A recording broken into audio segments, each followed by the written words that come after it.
Wala palang umibig sa babaeng alam mong hindi ka magugustuhan. At masakit pag nakikita mo na nagsusubuan. Naglalambingan silang dalawa ng BF niya. Wala kang magawa kung hindi tanggapin. Walang puwang sa isip niya na maisip niya na merong puso na humahapde. Sa tuwing ang labi ng iyong mahal sa'yo'y dumadampe. Parang ako'y aping-ape, wala akong malapitan kung hindi ang alak lang at ang pulutang papaitan na nagbibigay ng kaginawa ang panandalian upang maunawaan ang ginawa kong kamalian. Ang agawin ka sa kanya at ikaw ay sulutin, at ang pagsasama nyo na maayos ay gustutin. Alam ko na gusto mo rin, ngunit bawal kasi malito. Ngunit kung iiwan ka na niya, lika ako'y nandito. Halibang magmahal sa'yo ang katulad ko.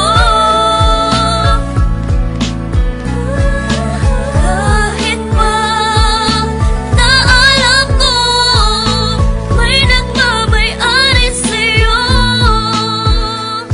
Ilang bote ng alak ang inubos ko't itinaob upang kahit papano ay lumakas ang aking loob. Ngunit bakit ganun pa rin? Wala pa ring ipinagbago. Di ko magawa ang aking mga ipinangako na hindi na kita guguluhin pa at lalapitan. At ibibigay ko ang hiling mo na katahimikan sa piling ng iyong minamahal na walang ginawa kundi saktan ka at paluwain lang ang iyong mata. Wala akong magawa kundi ikaw ay unawain na ikaw ay nagmahal at siya ay mas nauna sa'kin. Kung kaya nilawakan ko na lang ang aking isipan at doon nasabi kong ba't ko ba pinagsisiksikan ng sarili ko sa taong di ako pinahalagahan. Nagmagmahal pala sa tulad mo'y isang katangahan. Ngunit hindi pa rin nagbabago, ikaw pa rin. Kung iiwan ka niya, nandito ko, handa kang tanggapin. Halibang magmahal sa'yo ang katulad ko.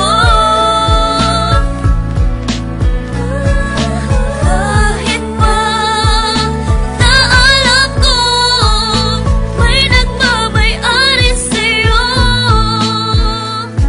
Mabigat man ang problema na sa'kin ay dumaan. Mahirap man kailangan kong bitawan upang gumaan. Yan ang aral na natutunan ko buhat ng matauhan. Dahil pala sa'kin kayong dalawa'y nagkatampuhan. Kung kaya iiwas na ako, yun na ang aking pasya. Wala nang magsasabi sa iyo nang iwan mo na siya. Wala nang magdetect sa'yo gabi-gabi bago matulog. Di na magsasabi ng banging ka ba kasi nahulog na ako sa'yo. Wala na sa iyo nga aligay. Pag magmumura ka, wala nang tatapik sa iyong bibig. Sa tuwing magkikita tayo, di na ako sa'yo lalapit. Pag sa text hindi na tayo magtatawagan ng pangit. Kahit parang